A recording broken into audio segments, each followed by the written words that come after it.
YouTube family? It is I, Freshly Snipes 21, here with you today to pay homage to one of the best gaming consoles, in my opinion, of all time, the PlayStation 2, by giving you my top 15 PlayStation 2 games. Now, just a quick backstory on how this came about was they announced earlier that the last official online PS2 server was officially closed.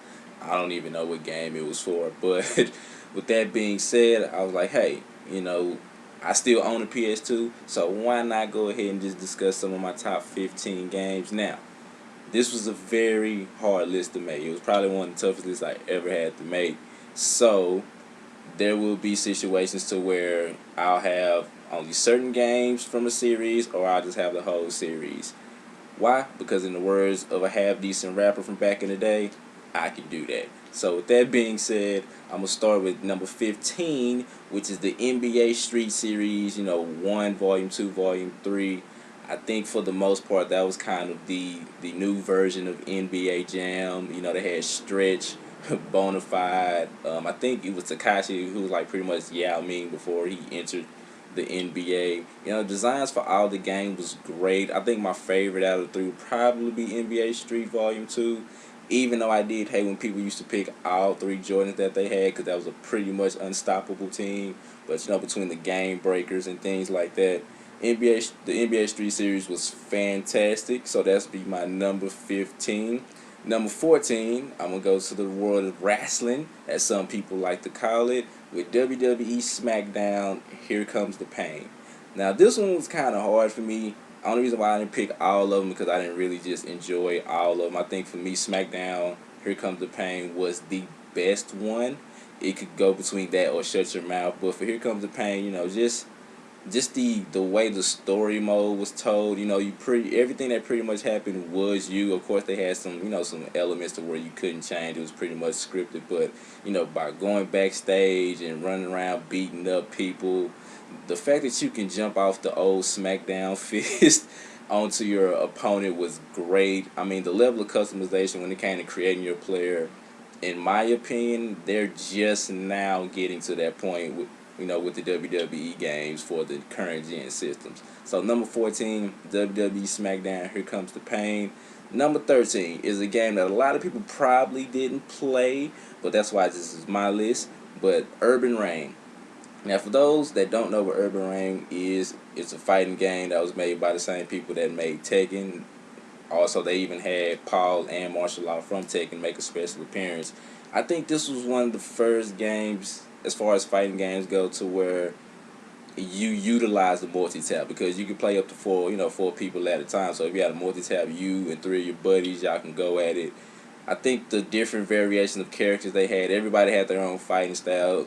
Even they had some of the women on there that was just dogging some of the dudes. So if you get a chance, go to YouTube, check out some clips of Urban Reign. But Urban Reign will be my number 13 game and will be considered, quote unquote, the first fighting game on my list.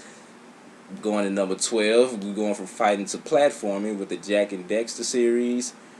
I mean, what can I say about this series? This was one of the first gaming series that actually got me into platforming. As far as the PlayStation 2 go, just the friendly banter between Jack and Dexter. Well, I mean, after the first one, because Jack didn't really say nothing on the first game. But, yeah, just the way everything was done. The third one was, it was okay. I liked it, but, the first two really was the ones that got me into this gaming series. So, number 12, Jack and Dexter. Number 11, Dead to Rights. Now, when I say I spent plenty of time playing this game, Dead to Rights was one of them shooters where it was hard to put down. I mean, the slow motion bullet time and the acrobatics, and Shadow, which was your K9 companion. You can sick him on people, kill them, or you can sick them to go pick up ammo. The way the story was told, just everything was done so fantastic with this game, especially when it comes to like a third-person shooter game at the time. It was done real well. Obviously, we had some other shooting games that was on the PS2 with the whole bullet time that I'll get to later. But before that, number 11, Dead to Rights for the PS2. Now we about to crack the top 10, and this where things started to get a little difficult for me. But number 10, was the Warriors. Now, I know what you're thinking. Oh, movie lights game. How good could it actually be? The Warriors was a fantastic cooperative game. You know, you and your buddies can play. And the thing that I liked about this, if you and your buddy was playing and y'all ended up separating from each other, it'll go split screen. So that way you can go off and do whatever you want to do. You and your buddy can go off and do whatever they want to do. And then when y'all meet back up and get in close proximity with each other, then, you know, it go back to a regular full screen. Which, you know, it doesn't sound like a lot, but it made going off and exploring a whole lot simpler, especially when, you know, you can loot people, go beat up the other gangs, you know, steal car radios, which I thought was awesome. By the way, it got a little bit difficult, but you know, just the way the story was told, the fighting on there was fantastic. The music, the soundtrack, just everything about the Warriors video game was done real correctly. So number 10 would be the Warriors. Number 9 is one of those bullet time games that I was talking about. We're gonna go with the first one and the second one. Number 9 is the Max Payne series, which is Max Payne 1 and Max Payne 2. The Fall of Max Payne. Now, I think when it comes to the slow motion bullet time, this was pretty much the game that everybody looks at, and rightfully so. You know, the way they told the story with the whole comic book strip and, you know, the monologue and things like that. You know, on the second game you had Mona. I just realized her name was Mona. Beavis moment. But yeah, you know, the gameplay was great. You know, the second one really just capitalized on everything that the first one did well with the bullet time and the storytelling and things like that. So number 9 would be Max Payne 1 and 2. Number 8, which probably is the only sports game that I actually have on here, well, besides NBA Street, but as far as just professional simulation style, ESPN NFL 2K5. Now, I can spend a lot of time on this football game, but I'm not going to do that. ESPN 2K5, as we all know, was the last one because EA pretty much got scared and decided, hey, they getting a little bit too much business over there. They actually do have a good game, so let's go ahead and buy the NFL license so we don't have to worry about that no more.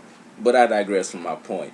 ESPN NFL 2K5, I mean, the ESPN style presentation that they're just now starting to put on the Madden games was done great. I mean, having Chris Berman on there, you know, when you do your season mode, it's an actual presentation to it. You know, you have your end of the week recaps where they show you all the scores from the week. They show you like the main highlights from certain games, and if you had some highlights of your game, they'll show your highlights. But just having the Chris Berman presentation, you know, the post game interviews after the game, as wacky as they look, because sometimes the words didn't add up to when the lips was moving, but at the same time, just everything about this game was great. It was also $19.99. So, you know, if you didn't want to spend, what, $39 or $49 at the time on Madden, you could also get that. But everything was done good, from the crib to the gameplay to the soundtrack. So, number 8, ESPN NFL 2K5. Number 7, Metal Gear Solid 2 and Metal Gear Solid 3 Snake Eater.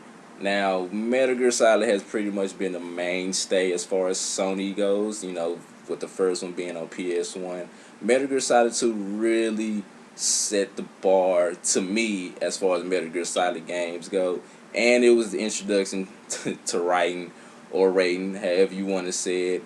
It was mixed with reviews, obviously, but obviously they fixed that, you know, later on down the line with the Metal Gear Solid games. Metal Gear Solid 3 Snake Eater pretty much brought the whole story together as far as like where they're at in the current timeline. Even though they go back, it pretty much lets you just see the introduction of how Snake really is and how he came to be about.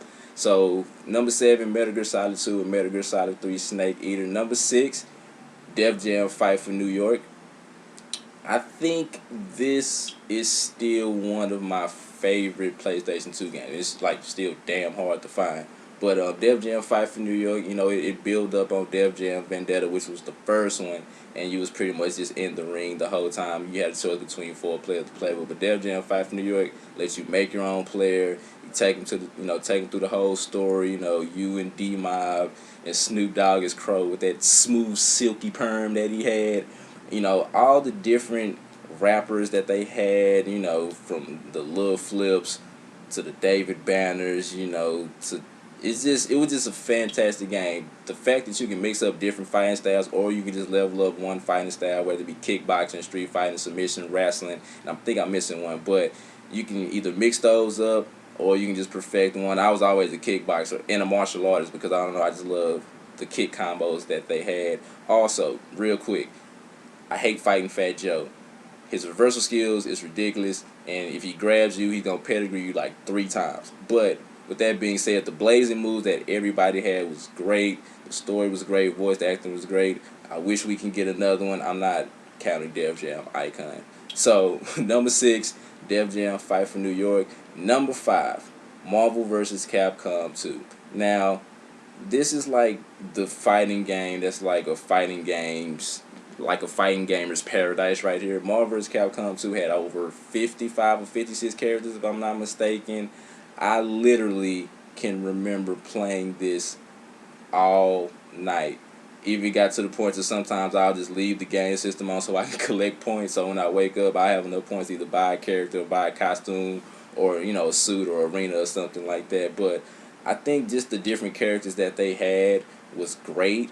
The fighting you had to be skilled to play this game. It wasn't really a button masher in my opinion, because you actually had to learn different people's styles and combos and how they work. And you have to make sure you pick the right combination of teams, because it could be a situation where you think you can get your 3 favorite characters and it'll work out, but sometimes they really didn't mix, especially when it came to like the Ultra Team combos. So number 5, Marvel vs. Capcom 2. Number 4 would be the Ratchet and Clank series, another platforming series. Now, I think this is really the one that just got me fully into the whole platforming saga, because just the banter between Ratchet and Clank was great. The platforming was fantastic. I think the thing that they're mostly known for, and rightfully so, is the variation of different weapons that they have.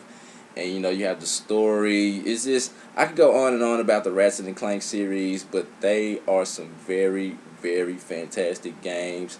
So shout out to the PS2 for giving us that. But considering the gaming studio that made Ratchet and Clank, shouldn't really be surprised at how great it turned out. Number 3, GTA San Andreas. Now this one was hard.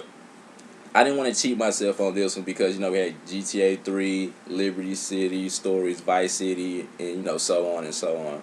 But GTA San Andreas, when you playing as CJ, what can I say about this game? This was by far, to me, I think this was the GTA game that took me a long time to beat. Not to say I just ran through Grand Theft Auto 3 and Vice City, but I think all the different customization options, as far as like going to the gym and staying in shape, or if you didn't go to the gym, you just did nothing but eat all day, your character would turn fat. Like things like that, it's what made me just fall in love with this game. I'm still in love with this game to this day. So GTA San Andreas. Before I move on, real quick, shout out to Samuel L. Jackson as Officer Tenpenny. That is one of the weirdest names you can give, only considering that it's Samuel L. Jackson. But when it comes to crooked cops, Officer Tenpenny, you was a douchebag. Ryder, who had a distinct look as far as him looking kind of like Eazy-E, but that's a story for another day. The whole smoke situation when it comes to your parents and things like that. It was just done fantastic. So number 3, GTA San Andreas. Number 2, Resident Evil 4. This one shouldn't really be a shock. I mean, most people that had the PS2 most likely own this game. As far as Resident Evil games go, this was the one that kind of shifted it from survival horror to action, kind of action adventure. I mean, you playing as Leon, who is pretty much a vet when it comes to Resident Evil games. He's going to go save the president's daughter at this village, and I think the thing that separated this, not only because the controls were a whole lot better, the story was better, but I think it was just the way that everything flowed perfectly together as far as the shooting mechanics and things like that. The enemies was great. The new villagers, I can't remember what they call them, but the villagers that you was going up against, that was actually pretty intelligent. You trying to, I know I just remember the first stage, I think, at the clock tower, you had to kind of survive to the church bell ring. Like I tried to climb up the ladder and stay at the top of the little watchtower and shoot them, but they was so smart to where they started throwing bombs and napalms up there. or they'll just climb the ladder and try to kill you. And I still to this day hate that chainsaw. Never get close, and it takes so many bullets to kill them. But at the same time, I had so much fun trying not to die to the fact that it didn't even bother me as much. So number 2, Resident Evil 4. Now before I get to my number 1 game, I do just have a couple of honorable mentions that didn't make the countdown. So one of them will be Dragon Ball Z Budokai 3, which to me is still my favorite Dragon Ball Z game of all time. The fighting mechanics was great, and I think this was the first game that Broly was in. Broly's one of my favorite Dragon Ball Z characters of all time, so it was just fun just causing massive destruction with him. Another honorable mention would be Indigo Prophecy, which is the game, which is the first iteration of Heavy Rain, which is, on PS3, and I think that remastered for the PS4. But I think the storytelling, the interaction that you had with that game was great. Now, the fighting game that didn't make the list, but is still great in its own right, is Capcom vs. SNK 2. I mean, what can I say about this game? It took a lot for me to leave this off the list. Now, number 1, it should be no surprise to anybody that owned a PlayStation 2, but the God of War saga, God of War 1 and 2, Kratos, the God, the OG. I call him, I'm sorry, Tommy Dreamer, but he's the innovator of violence to me. I mean, what can you say about this game? First of all, they pretty much just got the whole, context-sensitive gameplay down to a T. To me, they perfected it before, it was even thought about. Just the thing that made me laugh about God of War is when I found out who was playing the voice of Kratos, which was Kyle from Living Single. If you haven't watched that show, just look up Kyle from Living Single. He was also in Final Destination 2. He was the brother that ended up dying. Go figure. But back to God of War. I mean, just the whole dynamic of him and Zeus, and I don't want to spoil that story for you, but when you find out the relation to Kratos and Zeus, it'll make you be like, oh, okay, the killing of different gods, the fighting. I mean, I could go on and on about God of War, which is by far, even now to this day, one of the best action adventure platform fighting, violent, whatever you want to categorize it as. Kratos is the GOAT. He's the real MVP in the words of Kevin Durant.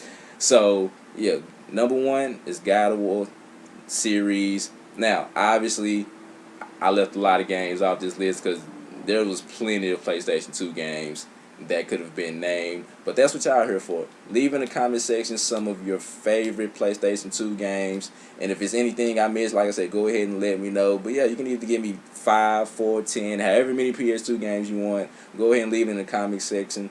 Like this video, share this video, subscribe to the YouTube channel. I have plenty of more gaming countdowns, and I have a lot more other content. I'm Freshly Snipes 21.